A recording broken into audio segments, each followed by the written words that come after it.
everyone. So today we'll be talking about why the Democratic Party has such a big advantage in the Electoral College system.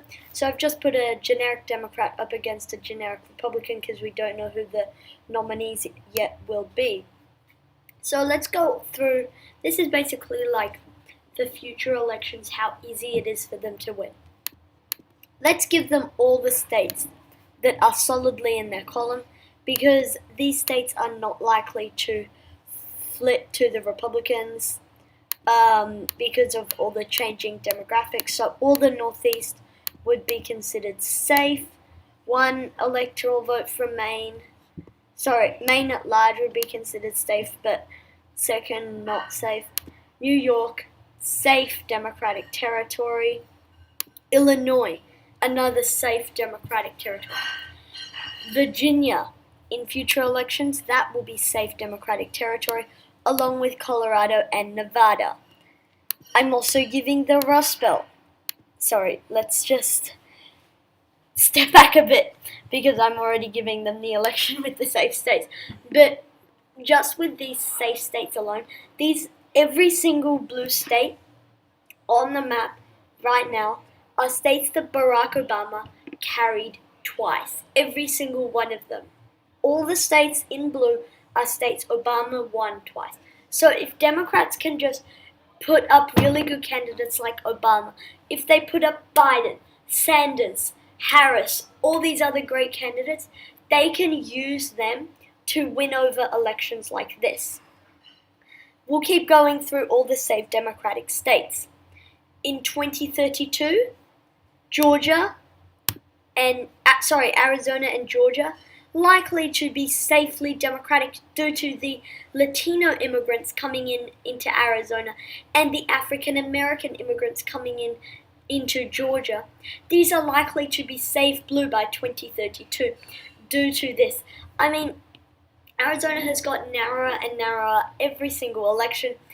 Trump won it by just 1.5 points. It will most likely be a pure toss-up in 2020 and likely blue in 2024. Georgia, on a similar path, a bit behind Arizona. Trump won it by 3 or 4 points. It will likely continue its trend, maybe 3 or 4 years behind Arizona, about 1 cycle behind Arizona.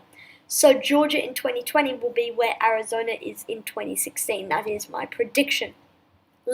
Democrats have already won the presidency at this point with all the safe Democratic states in 2032.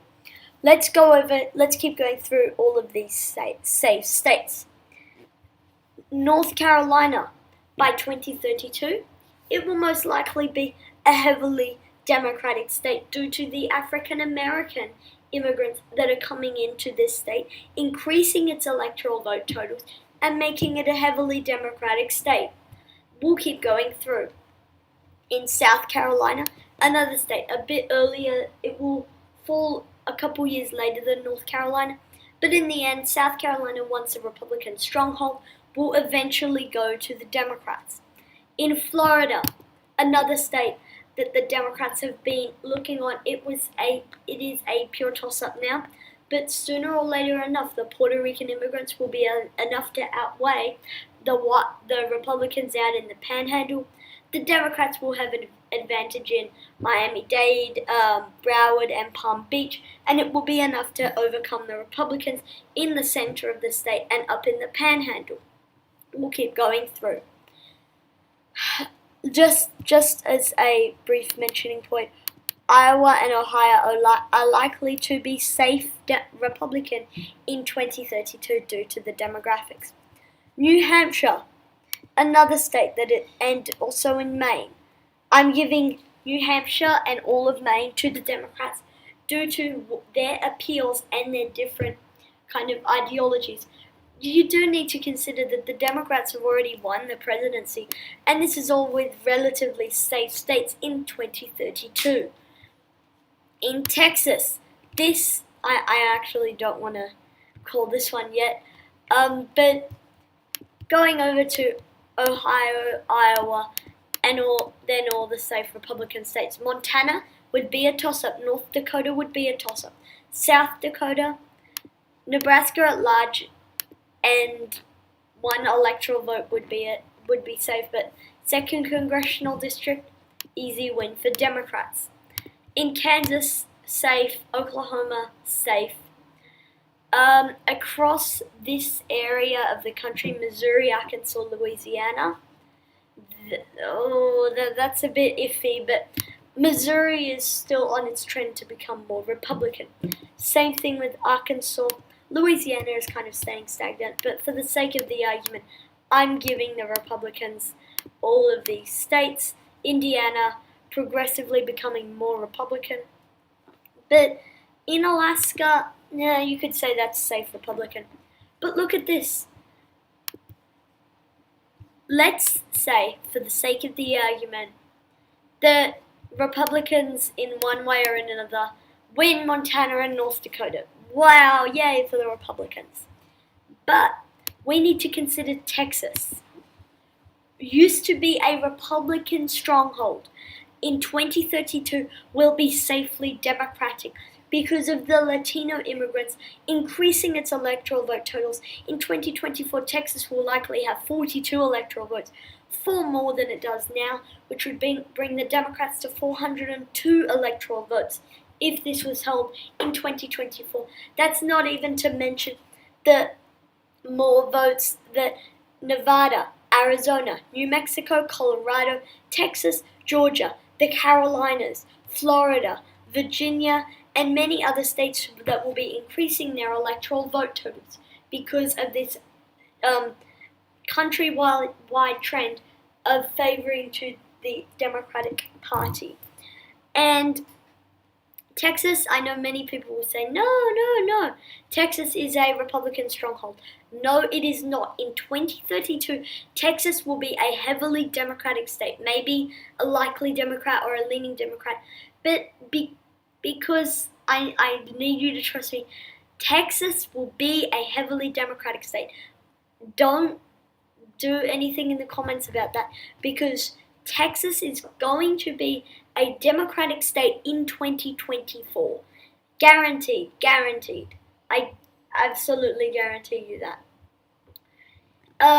But then we're going to continue looking around the map, looking at my justification for each of the states. The Carolinas and Georgia will be safe blue because of the African American people that are coming in. Florida will be safe blue because of the Puerto Rican immigrants. Texas will be safe blue as well as Arizona and Nevada and Colorado. These 2 states have already been likely blue for the past 2 elections. Arizona and Texas will be safe blue. The Rust Belt, normally safe blue in a election like this. Now, this looks pretty overwhelming for the Democrats, but let's change things up again. This is what it would take for a Republican to win the White House. There are many different things that Republicans could do, but Republicans, let's say they put a candidate, they need a candidate who could win the Rust Belt. That still wouldn't get him there. They still need 84 electoral votes. They need someone who could suppress African American vote totals, but they still need 44. Suppressing African American votes and getting white college educators out to vote in Rust Belt states is not likely with the same candidate. You would need someone who could appeal to Puerto Rican immigrants in Florida, a whole nother demographic. They still need 15 more electoral votes.